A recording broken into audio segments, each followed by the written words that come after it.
Raw material purchases by Berkshire subsidiaries, are you seeing signs of inflation beginning to increase? We're seeing very substantial inflation. It's very interesting. I mean, we're raising prices. People are raising prices to us. En este video explicaremos todo lo que está pasando en Estados Unidos a detalle y además veremos la crisis del dólar que tiene Estados Unidos y si puede de verdad quedarse en dinero y quebrar un país entero. Así que quédate hasta el final porque lo que veremos hoy te interesa y mucho. Empecemos.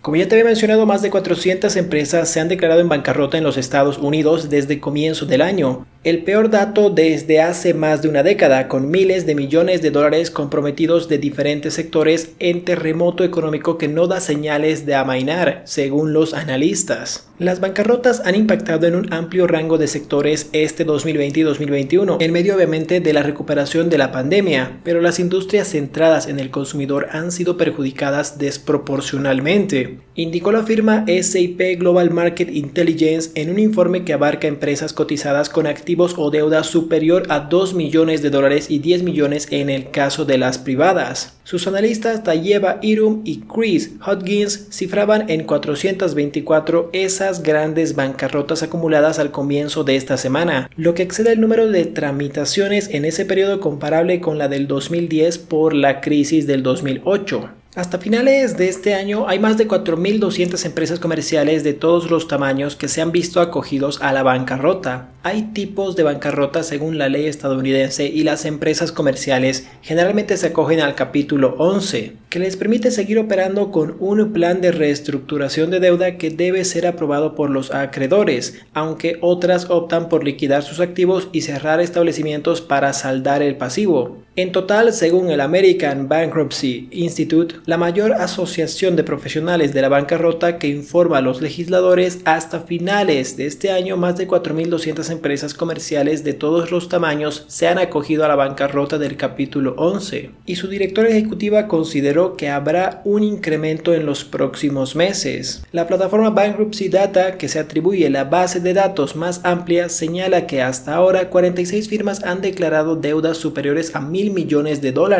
algo más grave que en las últimas dos recesiones. Atención, a estas alturas en 2009 hubo 40 compañías tan endeudadas en su momento de bancarrota y en 2002 solo 25, lo que supondría la mayor magnitud de todos los tiempos. El consejero delegado de New Generation Research, James Hammond, que gestiona esa plataforma, sostuvo en una entrevista con EFE que el shock de la demanda generada por los confinamientos ha acelerado las cosas y hoy en día se escucha hablar de las cadenas de tiendas y restaurantes quebrados. Pero también van a empezar a verse organizaciones sin ánimo de lucro, universidades, museos u hospitales que no pueden seguir el ritmo o recuperar el ritmo al cual estaban acostumbrados. Algunas de esas firmas ya tenían problemas antes de la pandemia y su llegada no hizo más que acelerar el proceso, sobre todo para las que requerían presencia física, como el comercio minorista, pero los expertos apuntan que la tendencia va a continuar por su debilidad y pese a los préstamos del gobierno de Estados Unidos para proteger el pago de nóminas, esto podría empeorar. Pero te preguntarás, ¿qué pasó con los minoristas y restaurantes en esta etapa de la pandemia? Con más de 100 grandes compañías en bancarrota, el sector más impactado es el consumo discrecional, lo que engloba una veintena de minoristas con nombres históricos como Brooks Brothers, la marca de ropa más veterana del país, Lord & Taylor, que tenían los más grandes almacenes y antiguos, y marcas populares como J. Crew o Annette Taylor. Probablemente el debacle minorista más visible es la tienda de lujo por departamentos Neiman Marcus, que hace poco más de un año abría un establecimiento de 20.000 metros cuadrados en el centro comercial del exclusivo barrio de Hudson Yards en New York, y tras el parón provocado por la pandemia han decidido dejarlo vacío. Esto pasó en el año 2020, pero no deja de ser un dato muy importante a tomar en cuenta en estas épocas. Las empresas de construcción, inmobiliarias y sanitarias y médicas también se encuentran entre las más perjudicadas. Los clientes están y seguirán comprando de manera diferente respecto a antes de la pandemia, anticipó un portavoz de estos conocidos grandes almacenes de moda, que soportaban una deuda superior a $5.000 millones cuando se acogieron a la ley de bancarrotas a principios del año 2020.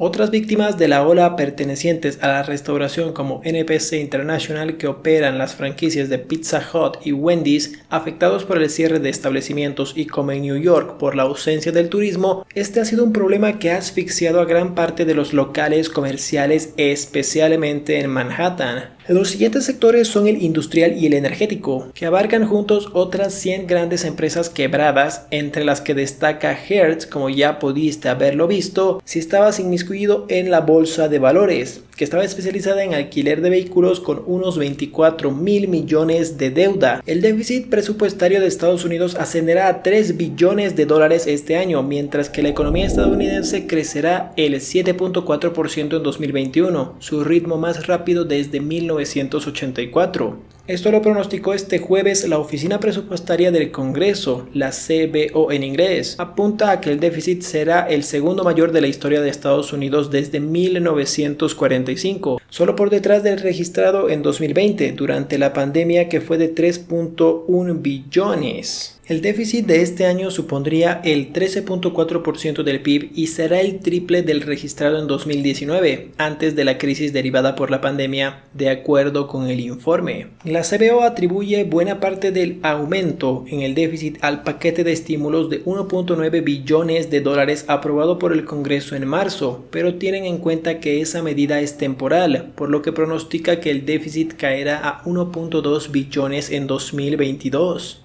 A largo plazo, el crecimiento de la economía permitirá que el panorama fiscal mejore en Estados Unidos y el déficit acumulado entre 2022 y 2031 será de 12.1 billones, el 1% menos de lo que la CBO había pronosticado el pasado febrero. El déficit menguará significativamente en 2023, cuando no llegará a los 800.000 millones, pero en 2025 empezará a crecer de nuevo y rozará los 1.9 billones en 2031, calcula la oficina. En cuanto a la deuda, se espera que al final de este año alcance los 23 billones de dólares, es decir, el 103% del PIB, un nivel ligeramente inferior al pronosticado en febrero de este año. A partir del año 2022, la deuda bajará ligeramente, pero volverá a subir a partir del 2025 y llegará en 2031 al 106% del PIB, con lo que igualará el récord marcado en 1946 de la mayor deuda en la historia del país, indicó la CBO. Respecto a la inflación, la CBO asegura que subirá drásticamente este año, pero luego se moderará con un aumento del 2.8% para 2021 y un descenso hasta el 2% en 2022. Para luego mantenerse estable hasta 2025. Esta es una proyección similar a la de la Fed, la Reserva Federal. La oficina calcula además que el desempleo caerá del 4.6% este año al 3.6% en 2022, para luego mantenerse estable durante años. La proyección de la CBO sobre el crecimiento económico de Estados Unidos es apenas ligeramente superior a la arrojada este mismo jueves por el Fondo Monetario Internacional, el FMI, que situó en el 7% el aumento del PIB de este año.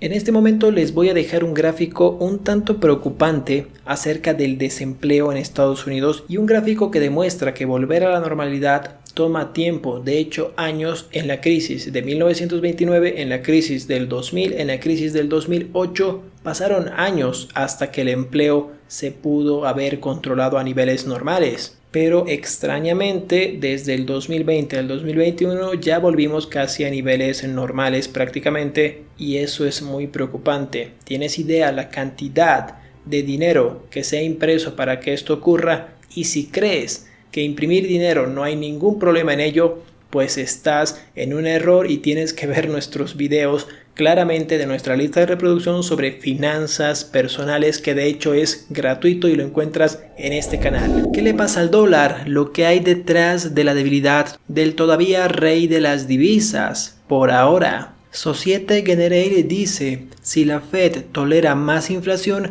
el dólar seguirá con su declive. El dólar cae a mínimos de 25 años como divisa de reserva global.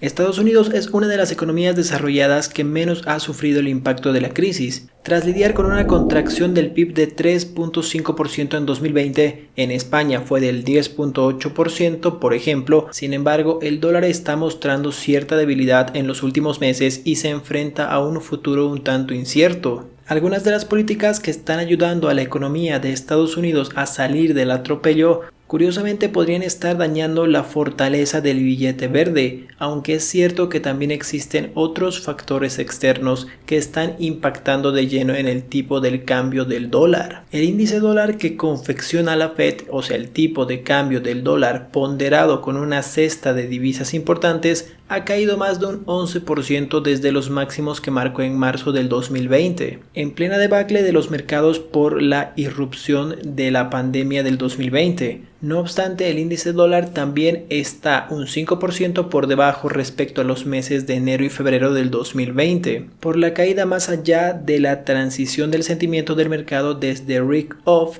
en lo peor de la pandemia. Eso es lo que quiere decir hasta el risk-on actual. La debilidad del dólar va mucho más allá. No es habitual que la divisa de un país con las mejores previsiones de crecimiento entre los desarrollados presente tal debilidad, aunque es cierto que cuando se habla del dólar todo puede ser diferente, por el componente de refugio inherente del billete verde y su posición privilegiada en el sistema monetario. Ahora que el resto de las economías despegan, los inversores abandonan los refugios para subirse a la ola del crecimiento global. Más allá de eso, el dólar se enfrenta a importantes obstáculos en el corto y mediano plazo: una inflación alta, unos déficits gemelos, fiscal y por cuenta corriente históricamente elevados. Estos factores están generando cierta preocupación sobre el futuro del dólar. El gestor de fondos Ray Dalio ha llegado a vaticinar el fin del dólar como rey de las divisas. El descenso como moneda de reserva. Aunque las previsiones de Dalio son un tanto catastróficas y se centran en el medio y largo plazo, lo cierto es que los últimos datos del Fondo Monetario Internacional revelan que las reservas de divisas internacionales, tenencias de los bancos centrales denominadas en dólares, han caído a su nivel más bajo desde 1995. El dato es impactante: el porcentaje de reservas en dólares que atesoran los bancos centrales de todo el mundo ha caído por debajo del 60%. Atención. Después de haber llegado a rozar el 75% en la primera década de los 2000, el yuan chino ha pasado en pocos años de no estar incluido en la lista a representar un 2.5% de todas las reservas. Dalio cree que es la gran amenaza, mientras que el euro y el yen también han ganado peso en los últimos trimestres. La participación del dólar en las reservas mundiales de divisas cae al nivel más bajo en 25 años. Desde el Fondo Monetario Internacional comentan en una nota que esto puede reflejar en parte el declive del dólar estadounidense en la economía mundial, frente a la competencia de otras divisas utilizadas por los bancos centrales para las transacciones internacionales. Además, el FMI, Fondo Monetario Internacional, advierte de que si los cambios en las reservas de los bancos centrales son lo suficientemente grandes, pueden afectar los mercados de divisas y de bonos. Kik Jux, economista de Société Générale, explica en una nota que el mercado de divisas es un mercado relativo que mide el valor del dólar en relación con el euro o el yen en relación con el yuan. Y si la inflación de Estados Unidos es persistente, más alta que la inflación de la zona del euro, eso significa que el valor del dólar en relación con los bienes y servicios que se utiliza para comprar está cayendo más rápido que el valor del euro. Por lo tanto, el valor del dólar debería caer frente al euro en igualdad de condiciones. Si la inflación sube y los tipos de interés no lo hacen en igual medida, los tipos de interés reales serán relativamente más bajos. La Fed podría dejar correr a la inflación durante un tiempo. Aunque Estados Unidos aún esté lejos de este escenario, una inflación alta por un tiempo prolongado junto a unos tipos de intereses bajos conduce a lo que se conoce como represión financiera, que sin controles de capital estrictos llevaría a una intensa depreciación del dólar. Los tipos de intereses importan. Los tipos de cambio tienden a reflejar diferenciales de tipos de intereses reales, ya que la inflación erosiona el poder adquisitivo de una moneda. Como tal, es importante evaluar no solo lo que está sucediendo con los tipos nominales, sino también con las tendencias subyacentes de la inflación. Esto complica las cosas porque la inflación es a menudo una variable que va con retraso, por lo que tener una idea de hacia dónde se dirige la inflación puede ser muy útil para la estrategia de tipo de cambio, explica desde la BCA Research. Jux de Société Générale sentencia: Si a partir de aquí la Fed continúa tolerando algo de inflación sin reaccionar agresivamente, mientras que el resto del mundo se pone al día con la recuperación económica, el dólar tiene todas las razones para continuar su declive gradual. A medida que la recuperación europea cobra impulso, probablemente encontremos que el BCE, o sea el Banco Central Europeo, está menos unido y más preocupados frente a la inflación,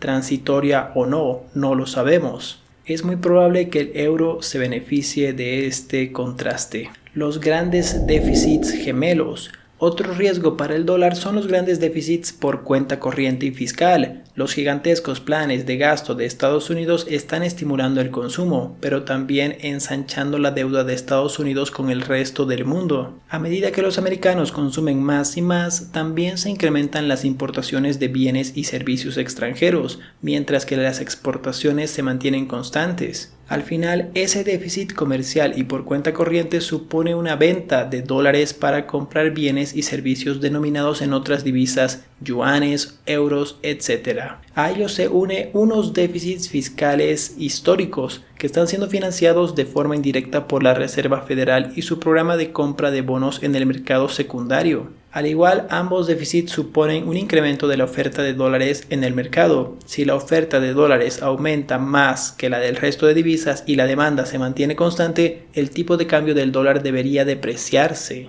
Desde la firma financiera Schroders, creen que la aparición de grandes y crecientes déficits gemelos en Estados Unidos junto con un periodo prolongado de abundante liquidez en dólares aumentará la probabilidad de una tendencia más débil del dólar en los próximos trimestres y años, especialmente en ausencia de diferenciales de tipos de interés entre Estados Unidos y el resto del mundo. Es importante señalar que creemos que este movimiento será una caída cíclica del dólar, no una caída estructural asociada con un cambio en el estado de la moneda de reserva, sentencian los expertos. From raw material purchases by Berkshire subsidiaries, are you seeing signs of inflation beginning to increase? We're seeing very substantial inflation. It's very interesting. I mean, we're raising prices. People are raising prices to us. Si prestaste atención a las noticias, a los analistas o a nuestros videos, sabrás que la inflación es el tema alrededor del cual está girando el mundo económico actualmente. Te explico por qué. La inflación es un aumento de los precios. Se genera cuando hay una disparidad entre oferta y demanda. Cuando la oferta es muy poca o la demanda es mucha, los precios suben y se genera lo que se conoce como la inflación. Cuando hay mucha oferta y poca demanda, lo que se produce es deflación. Pero eso lo dejaremos para otro video. Si no te lo quieres perder, pues suscríbete ahora para que yo te avise cuando suba el video. Durante los últimos meses, las personas como Warren Buffett alertan de la inflación y cómo se refleja en muchos negocios. Y es que miremos, por ejemplo, lo que está pasando con las materias primas. La madera subió, el petróleo, el cobre, el maíz, la carne. Y esto genera que sea más costoso para las empresas operar cada día. Por lo tanto, el aumento del precio lo tuvieron que trasladar a sus clientes, lo que al final de cuentas hace que los precios se eleven. Home building. I mean, the cost of we've got 9 home builders, and in addition to our manufactured housing thing, and then operation, which is the largest in the country. So we really do a lot of housing.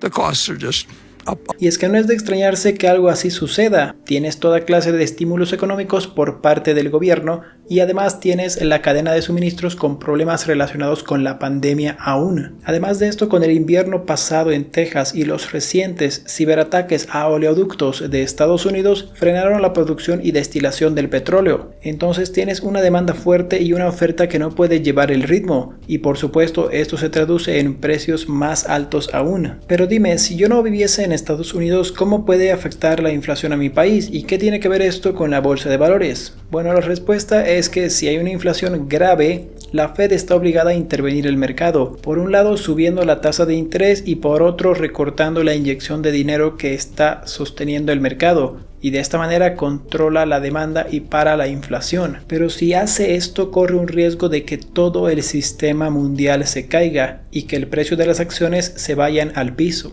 It gets back to something fundamental in investments. I mean, interest rates, basically are to the value of assets what gravity is to matter. Si la tasa de interés sube, la gravedad aumenta, por eso las acciones bajan. Inversiones como bonos se vuelven atractivas. Lo que veremos es que la salida de dinero del mercado de valores se va hacia otros mercados como el de bonos. Puede no sonar muy grave, pero estamos hablando de una caída significativa que le puede tardar al mercado en recuperarse muchísimos años. El mismo Charlie Munger ha hablado que espera una rentabilidad muy justa en los próximos años y que después de periodos al alza es normal que se dé un periodo de estabilidad. Y como te lo dije hace tiempo, todo empieza con el precio de las acciones, pero no para allí. Tienes que entender que las subidas de las tasas de interés implican que todos los créditos serán más costosos. Por lo tanto, para los negocios va a ser más costoso producir, posiblemente tengan que subir los precios, despedir personas y con este problema se puede iniciar el tan famoso desempleo masivo. También el manejo de tarjeta de crédito se volvería más costoso, por lo tanto van a consumirlo menos. Esto se convierte entonces en un círculo vicioso como puedes estar dándote cuenta, en la que la deuda se vuelve más cara y el consumo se va reduciendo y la economía va deteriorándose paulatinamente. Si bien esto puede controlar la inflación, no será sin caos en el mundo, las personas, los inversionistas y por una crisis potencial, ¿verdad? La respuesta es no tiene por qué ser así siempre. Déjame explicarte por qué. Mientras las tasas de interés estén cercanas al 0% alrededor del mundo, hay un mercado de deuda que asciende a 130 billones de dólares o trillones como se dice en inglés, que está dando una rentabilidad prácticamente nula y por supuesto esto provoca que muchos inversionistas vayan de bonos a mercados de acciones e incluso las criptomonedas en algunos casos, y esto por una parte explica los saltos de precios que hemos visto en estos activos. Debes entender que las acciones más valorizadas pueden ser las que sean más afectadas por una corrección en el precio. También hay otras acciones que no se revalorizaron mucho. Estas pueden ser una oportunidad potencial y proteccionistas a la inflación.